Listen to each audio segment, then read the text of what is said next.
Welcome back to another Ret Paladin video. Verabin here. Hopefully you guys are hitting level 60 and you're starting to get into that content. And if you haven't yet, then this video is just kind of giving you an overview about how Ret Paladin is feeling right now. We're not going to look at numbers a whole lot, but what I'm really kind of primarily concerned on with this video is kind of looking at how does it feel in the various in-game content that's available right now. So we're looking at Torghast, we're looking at world quests and stuff like that. We're also looking at some Battlegrounds and Arena. So we're still only doing the unranked versions of that for now, and then we do have access to some lower tier dungeons. So we're going to look at all of that kind of content and just kind of get an idea for how Ret is feeling. There were definitely some concerns going into Shadowlands about how Ret is going to be in these various bits of content. So we're going to take a look.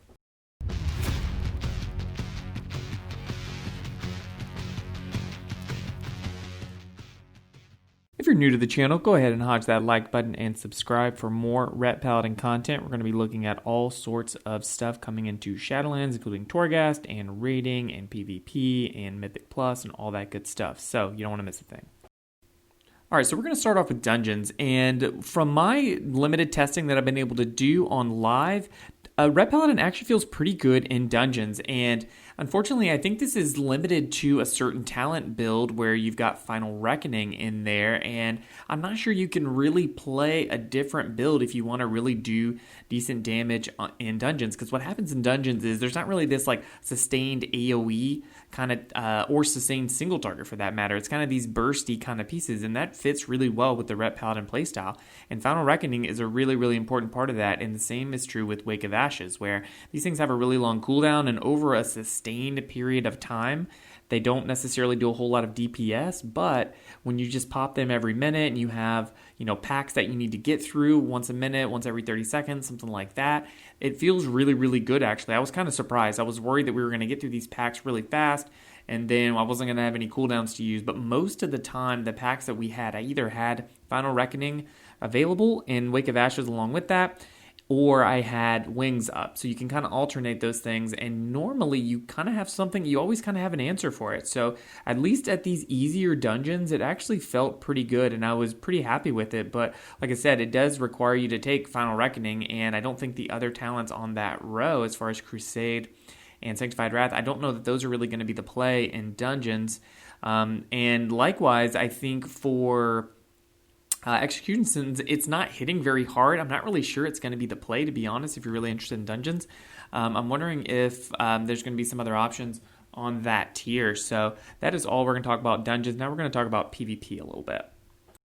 All right, so Battlegrounds are really a place where Ret Paladin shines quite a bit. And I'm going to be honest, I didn't play Battlegrounds a whole lot in BFA or in prior expansions, and for a lot of us, it really just you didn't need to, right? You didn't really need to run Battlegrounds. You could just run Arena, and you get gear from Mythic Plus and stuff like that. And that's kind of been the case for a while.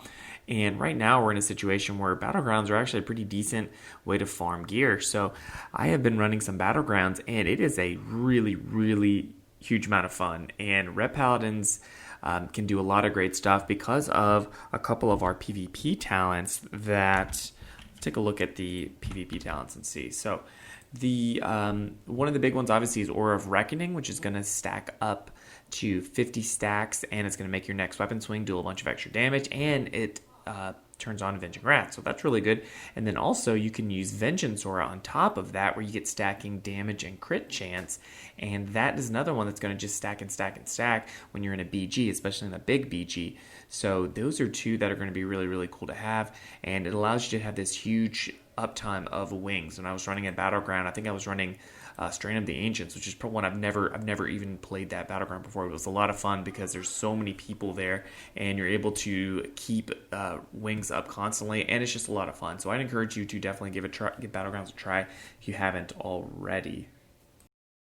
All right, so as far as Arena, all we can do is skirmishes right now, and I've seen a few indications that some other classes might be a little bit broken. I've seen some rogues do some really, really quick one-shots I'm not sure anybody else can do, but I did have a pretty good success in skirmishes, and I think you're able to farm honor a little bit this way, but I think it kind of remains to be seen as far as tuning and things like that. I think we're still going to see some tuning and changes and things before we actually get some rated stuff, which is going to be in a couple weeks.